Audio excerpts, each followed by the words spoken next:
Welcome to Blizzard Fire. We hope this video helps fire up your solution. Open OneNote and sign in with your Microsoft account if needed.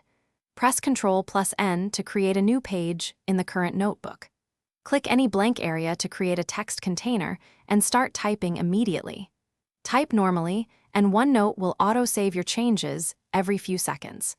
Use notebooks and sections to organize pages before typing content for easier retrieval. Rename the page title by clicking the top header and typing a short descriptive name.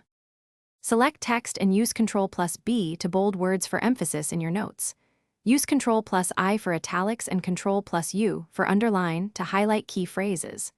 Press Ctrl+Shift+L to apply a bulleted list and use Ctrl+L to change indentation.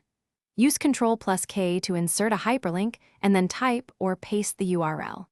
To copy formatting, select text and press Ctrl+Shift+C. Then Ctrl+Shift+V to paste the style. Navigate quickly using Ctrl+Tab and Ctrl+Shift+Tab to change sections or notebooks. Click and drag any text container to reposition it precisely on the page.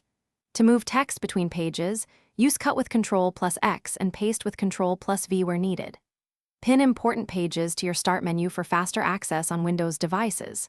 When finished, export pages via File menu, Export, and choose PDF, Word, or OneNote format for sharing. Thanks for watching. If you found this helpful, don't forget to like and subscribe.